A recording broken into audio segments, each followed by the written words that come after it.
성도님들 반갑습니다. 윤영식 목사입니다. 오늘은 7문장으로 읽는 구약과 신약에서 지난주까지 이제 구약을 해서 마무리를 했고, 오늘은 이제 신약의 첫 번째 문장을 들어가고자 합니다. 신약의 첫 번째 문장은 성도님들께서도 아주 잘 알고 계시는 그런 성경 구절입니다. 마태복음 16장 16절에 시몬 베드로가 예수님을 향하여서 이렇게 고백하죠. 주는 그리스도시요 살아계신 하나님의 아들이시니이다. 이것이 오늘 핵심 개념, 핵심 문장입니다. 이것을 통해서 오늘 함께 하나님의 말씀을 나눠보도록 하겠습니다. 먼저 복음서의 저자들 마태, 마가, 누가, 요한은 자신들이 소개하고 있는 이야기가 정말 아주 굉장히 중요하다라는 사실을 잘 알고 있었습니다. 당시 어떤 위인전이나 교훈, 감동을 주는 다른 이야기들과는 견줄 수 없는 아주 특별하고 굉장히 중요한 그런 내용들을 자신들이 이야기하고 있다라는 것을 잘 알고 있었습니다. 그 이야기, 그들이 전하고 있는, 기록하고 있는 그 이야기는 다른 많은 이야기, 많은 좋고 훌륭한 여러 글들, 그런 이야기들 가운데 하나가 아니라 이것은 유일한 이야기, 바로 그 이야기라는 것을 이들이 잘 알고 있었습니다. 또한 그들이 소개하는 인물 역시 단지 당시에 이제 이스라엘에 이제 하나님의 그 메시지를 전하다가 거절당해서 순교한 어떤 영웅 가운데 한 사람, 그 영웅들 정도가 아니었다라는 사실도 이들은 알고 있었습니다. 이들은 그 여러 인물 중에 한 인물이 아니라 유일하신 그분, 유일한 인물, 바로 그 분이다라는 사실을 이들은 잘 알고 있었습니다. 그래서 복음서의 저자들은 이 이야기, 바로 그 이야기, 그리고 바로 그분을 통해서 유대교 안에 그리고 이 세상에 거대한 전환이 일어났다라고 믿고 그 믿음 속에서 이것을 기록하고 있다라는 것입니다. 이들이 기록한 복음서가 하는 일, 그리고 복음서의 역할, 그리고 복음서의 임무에 대해서 잠시 살펴보도록 하겠습니다. 최초의 그리스도인들은 예수님이 살아계시는 동안에는 그분의 이야기를 기록하지 않았습니다. 그들은 단지 이제 예수님이 살아계시는 동안에 예수님을 따랐고 예수님께서 가르치시는 그 내용들을 꼼꼼하게 배웠고, 그리고 예수님의 생활 방식, 예수님의 삶을 모방했습니다. 하지만 그들이 겪은 가장 심오한 경험, 그들을 진정으로 변화시키고 또 그들을 회심시켜서 참된 믿음으로 이끈 바로 그 경험은 예수님을 따르고 예수님께 배웠고 예수님을 모방하는 그런 삶의 내용들이 아니라 결정적인 내용은 바로 부활이었습니다. 그들은 이때부터 자신들이 어떤 획기적인 사건을 목격한 목격자다라는 사실을 이해하게 되었습니다. 그동안에는 그저 따랐고 배웠고 모방했는데 부활을 경험한 이후에는 자신들이 경험한 것이 어떤 획기적인 사건을 목격한 것이다 라는 사실을 이들이 이해하게 되었죠. 자신들의 어떤 삶, 자신들이 예수님의 공생애 동안 예수님을 따르는 그 경험들이 획기적인 사건들을 경험했다라는 것들을 부활을 통해서 이해하게 되었다라는 것입니다. 그리고 잇따른 성령 체험을 통해서 어떤 믿음의 활력, 믿음의 담대함, 믿음의 담력을 얻어서 그들은 박해와 투옥, 그리고 죽음을 무릅쓰고서라도 예수님의 제자가 되고자, 예수님의 그 부활을 전하고자 하는 그런 삶에 헌신하게 되었습니다. 사도행전의 설교를 보게 되면 초기 신자들, 초대교회 그 그리스도인들이 예수님에 대해 설명하는 내용들 중에서 가장 핵심되는 내용이 바로 부활이다라는 것을 우리는 확인할 수 있습니다. 사람들을 변화시키고 또 그들을 참된 믿음으로 회심시켜서 이끄는 것은 예수님의 능력, 예수님의 그 신적인 능력, 그 부활이지 그분의 공생애에 관한 논리정연한 설명이 아니다라는 것을 확인하게 됩니다. 부활은 초대교회로 하여금 예수님께서 이 땅에 계시는 동안 자신들이 목격한 것들의 의미를 재고하도록, 다시 한번 그 의미를 분명하게 깨닫게 하도록 하는 강력한 동기를 부여했습니다. 제자들은 예수님께서 살아계시는 동안에 예수님을 따랐고 예수님께 배웠고 그리고 예수님의 삶을 모방했습니다. 그리고 부활하신 주님을 만나고 그 능력을 경험한 이들은 이제 그들이 그 목격한 것들의 의미를 다시 한번 생각하며 진정한 의미를 발견하게 되고 그것을 생각하면서 복음서를 기록해 나가게 된 것입니다. 그런데 그 이전의 삶, 복음서를 이제 보시면 제자들이 부활을 그리고 성령의 그 깨닫게 하심을 경험하기 이전에는 예수님의 가르침과 활동의 많은 부분에 대하여서 제자들이 충분히 이해하지 못했다라는 것을 복음서가 그것을 기록하고 있습니다. 마가복음 4장 13절을 보시면 예수님께서 하나님 나라의 비밀을 이제 비유로서 말씀하십니다. 근데 예수님께서 제자들에게 이렇게 말씀하십니다. 너희가 이 비유를 알지 못할진대 어떻게 모든 비유를 알겠느냐? 예수님께서 제자들에게 하나님의 나라를 비유로서 설명하시는데 그들이 그 비유를 충분히 이해하지 못하고 있다라는 것을 예수님이 알고 계셨고 또 복음서 기자가 그들이 충분히 이해하지 못하고 있었다라는 것을 기록하고 있습니다. 그리고 마가복음 6장 52절을 보시면 이는 그들이 그 떡 따시던 일을 깨닫지 못하고 도리어 그 마음이 둔하여졌음이로라 라고 이렇게 기록하는데 이것이 어떤 상황에서 나오는 말씀이냐면 오병이어의 사건 이후에 예수님께서 무리를 걸어오시는 그런 장면이 등장을 합니다. 그때 이제 제자들이 유령인가? 라고 하면서 이제 놀라서 두려워하는 모습이 나오죠. 그때 이제 이렇게 복음서의 기자가 기록을 하는 것입니다.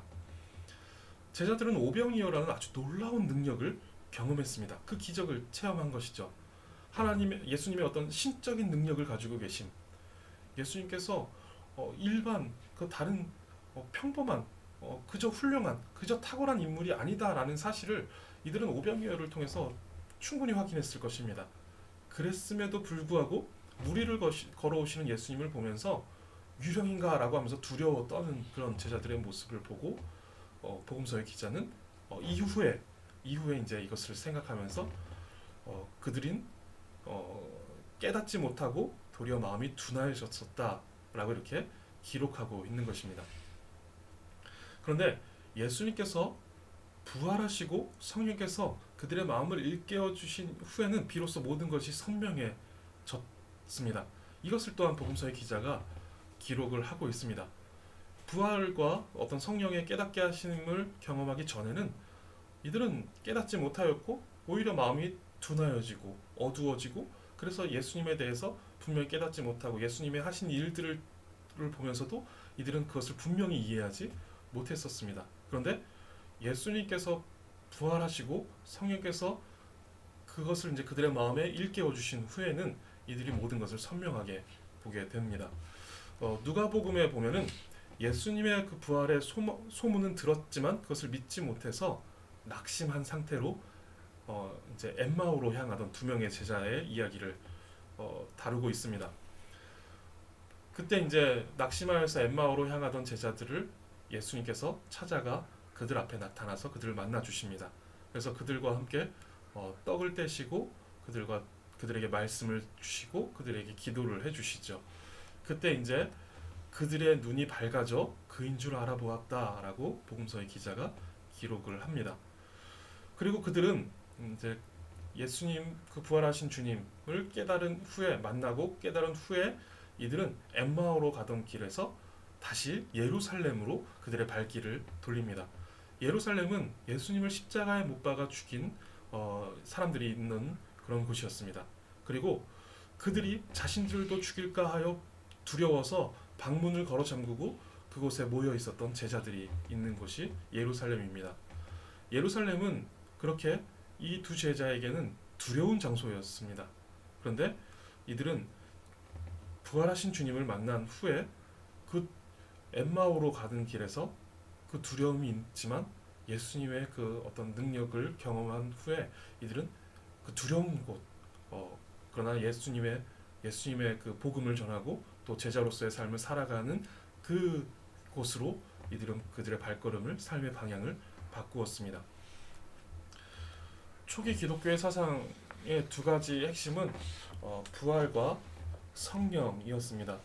이것이 바로 예수님의 그 부활 이전의 삶을 다시금 생각하고 또 이해할 수 있도록 교회를 이끌었던 요소다라고 말할 수 있습니다. 이 부활과 성령이 아니고서는 이들은 그 이전의 삶을 여전히 깨닫지 못하고 여전히 마음이 둔하여진 상태에서 그저 지나갔을지도 모르겠습니다. 그러나 부활하신 주님을 만나고 그리고 성령의 깨닫게 하심을 통해서 이들은 예수님께서 하셨던 말씀, 예수님께서 행하셨던 여러 기적들, 여러 사건들, 여러 일들 이런 것들을 이들이 다시 생각하며 그것의 진정한 의미를 깨닫고 그 진정한 의미를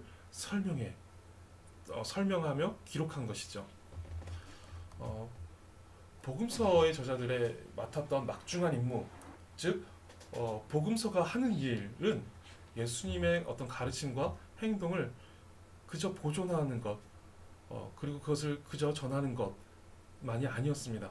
그것도 너무 중요하지만 그러나 그들에게 더 중요한 과제는 이 모든 것들을 부활과 성령을 통하여서 깨달은 것, 그 의미를 종합하여 또 해석하는 그 설명을 기록하는 것입니다. 이것이 이제 복음서의 저자들이 맡았던 막중한 그리고 아주 중요한 임무였습니다.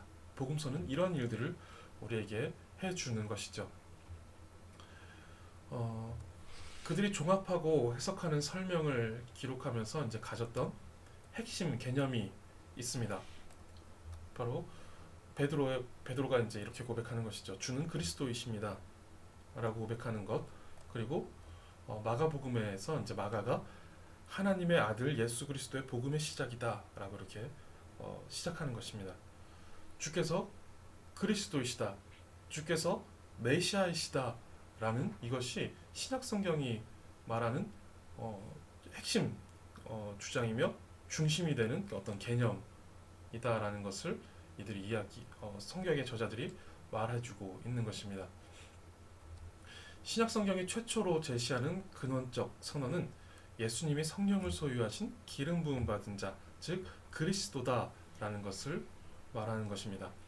기름 부음 받은 자라는 의미를 가진 이 그리스도는 예수님을 설명하기 위해서, 예수님을 소개하기 위해서 어떤 분이심을 이렇게 알리기 위해서 대략 500번 가량 신약 성경에서 사용되어지고 있습니다.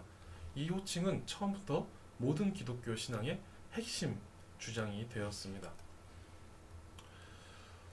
이스라엘은 자기 민족에게 벌어지는 여러 문제들 그리고 문제 해결에 대한 독특한 인식, 그들의 어떤 특별한 인식을 가지고 있었습니다. 성경시대 유대교 교사들은 경험의 순환 과정을 통해서 역사를 인식했습니다. 이 역사적 순환은 5개의 국면으로 이루어지는데 먼저는 약속. 하나님은 이제 선과 축복에 대한 약속을 가지고 이스라엘에게 다가오십니다. 그래서 하나님의 백성은 그 약속 안에서 정착하고 하나님의 그 선한 은혜를 누리게 됩니다. 그런데 이스라엘은 이 축복에 수반된 언약이 기대하는 바에서 이탈하게 됩니다. 죄를 지어서 그 하나님의 언약에서, 하나님의 약속에서 이제 벗어나게 되는 것이죠. 그리고 그 이스라엘은 하나님께서 주신 어떤 땅, 하나님께서 주신 어떤 특권, 이런 축복들을 상실할 위험에 처하게 됩니다. 하나님의 그 축복을 잃어버릴 위험에 처하게 되는 것이죠. 이때 이제 이스라엘은 어떤 하나님께서 보내신 특별한 기름 부음 받은 지도자를 통하여서 회개하게 하시고 또 어떤 갱신을 경험하게 하셔서 또다시 이제 약속을 회복시켜 주시는 자리로 하나님께서 이끌어 가십니다. 이 간단한 개요, 약속, 정착, 죄, 유배, 회복, 이 간단한 패턴, 이것은 이제 우리가 사사기에서 확인하게 되죠. 사사기가 이 패턴을 아주 간략하게 보여줍니다. 그뿐만 아니라 아브라함에게 하나님께서 약속을 주신 그때부터 에스라 시대의 어떤 포로 귀환 시대에 이르기까지 이스라엘의 모든 민족, 이스라엘 민족의 모든 역사는 이 간단한 패턴을 통하여서 우리가 확인하게 되고, 이 간단한 패턴이 이스라엘의 그 역사의 순환을 우리에게 설명해 줍니다. 하나님의 약속은 그분이 이스라엘과 맺은 언약 관계와 결부되어 있습니다. 이스라엘은 죄로 인하여서 이런 약속된 복을 망가뜨릴 수 있지만, 신실하신 하나님은 처음에 약속하신 그 약속을 회복하기를 원하십니다.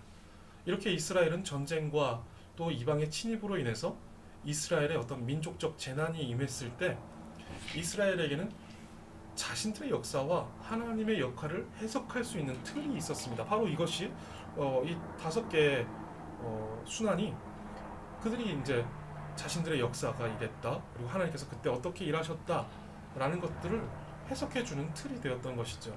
그래서 예수님께서 오시기 전 이스라엘은 매우 힘든 상황에 짓눌려 있었습니다.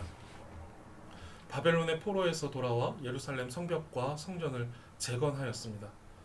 그리고 에스라와 느헤미야 그리고 학계 등 많은 이들이 이스라엘 민족의 그 정체성을 다시 회복시키고 재형성하는 일에 성실하게 노력했습니다. 그런데 그들은 페르시아 제국의 그 어떤 지배, 통치에 놓여 있었고, 이후에 그 페르시아가 그리스에 함락되면서 그리스의 지배를 받게 됩니다.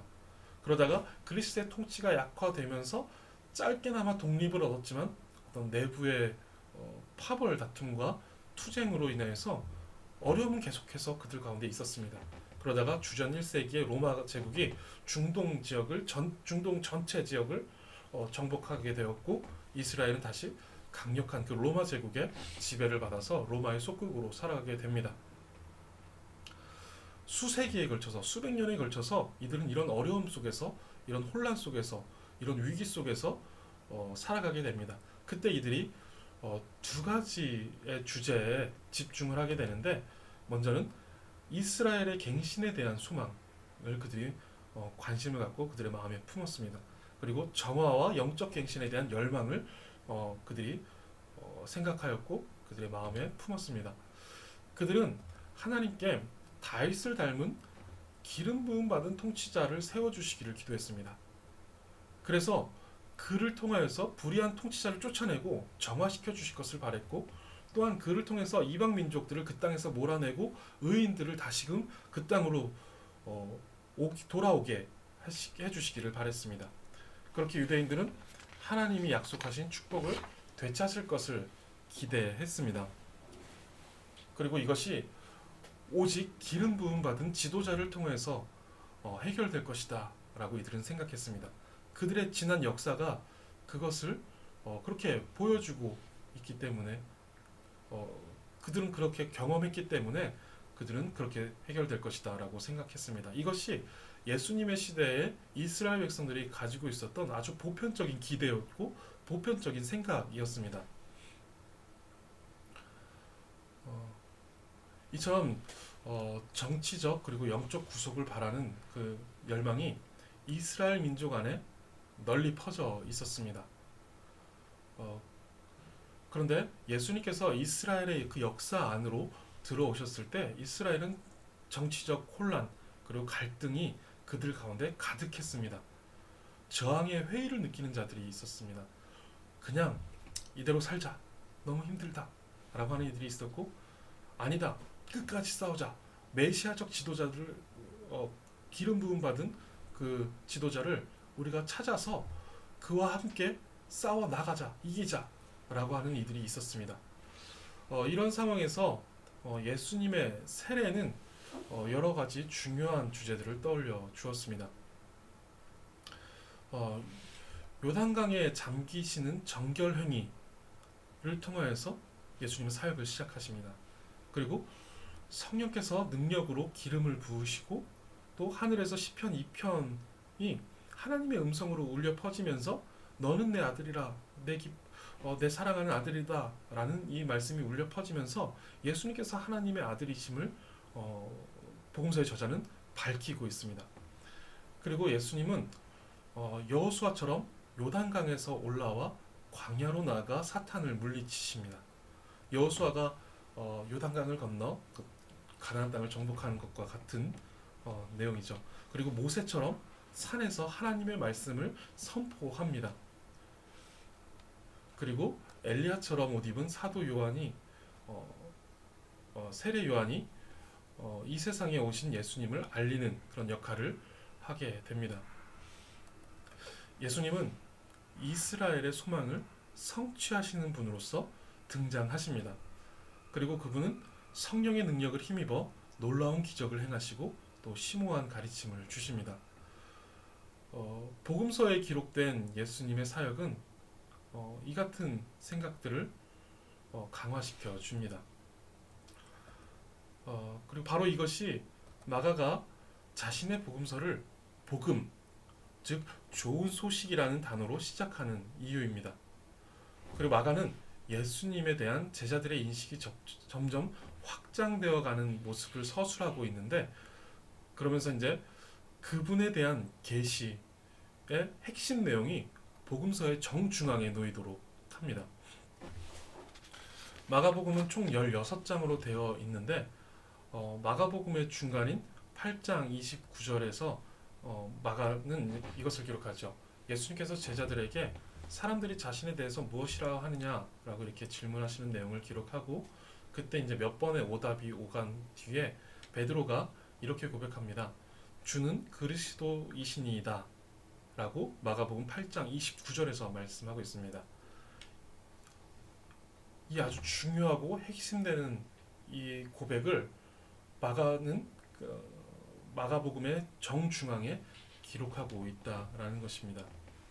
그러면서 예수님께서 그리스도이시고 메시아이심이 공적으로 선언되고 있다라는 것을 보여줍니다. 그리고 마가복음 14장을 보시면 대제사장이 예수님을 재판하는 중에 내가 그리스도냐? 라는 질문을 합니다. 이때 다시 한 번 더 공적 선언이 이루어지는데 예수님께서 내가 그니라, 내가 그리스도니라 라고 이렇게 대답을 하시는 것입니다. 예수님은 메시아, 그리고 그리스도, 그리고 이스라엘의 위대한 구속자로 선포되었습니다. 그러나 복음서의 저자들은 자신들이 기록한 그 복음서에 메시아가 등장했다는 좋은 소식 정도만 기록하는 데서 만족하지 않았습니다. 예수님은 그 이상의 존재셨기 때문에 그들은 거기서 만족하지 못했던 것이죠. 예수님은 오직 하나님만이 소유하신 그 능력을 지니셨습니다. 복음서는 그때까지 유대교에서는 결코 들어본 적이 없는 주장을 내어놓았습니다. 예수님의 삶 속에서 그 하나님과 관련된 어떤 신적 존재가 일하고 계신다라는 것을 이들이 주장하는 것이죠.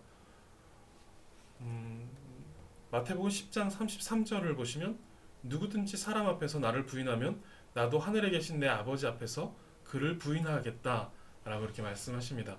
제자들은 예수님을 대하는 자신들의 태도가 이스라엘의 하나님과 자신들의 관계를 결정짓는다 라는 것을 깨달았습니다. 그리고 요한복음 5장 22절에서 아버지께서 아무도 심판하지 아니하시고 심판을 다 아들에게 맡기셨으니 라고 말씀하시면서 예수님께서 세상에 심판자의 역할을 수행하는 자리에 오르실 것이다 라는 것을 기록합니다. 그리고 마태복음 19장 28절에서 예수께서 이르시되 내가 진실로 너희에게 이르노니 세상이 새롭게 되어 인자가 자기 영광의 보좌에 앉을 때에 나를 따르는 너희도 12보좌에 앉아 이스라엘 12지파를 심판하리라 라고 이렇게 말씀하십니다. 예수님께서 영광의 보좌에 앉으시는데 그때 예수님의 제자들도 예수님과 함께 그 심판을 수행하는 역할에 참여하게 될 것이다 라고 복음서의 저자가 기록하는 것입니다. 이렇게 지금 살펴본 이 말씀은 어떤 다른 누구의 역할이 아니라 오직 하나님의 역할입니다. 그 하나님의 역할을 지금 예수님께서 감당하신다라는 것을 말씀하고 있는 것입니다. 예수님은 하나님만이 소유하신 그 능력을 예수님께서도 소유하신다라는 것입니다. 복음서는 이처럼 예수님 안에서 세상에 들어오신 하나님의 모습을 보여줍니다.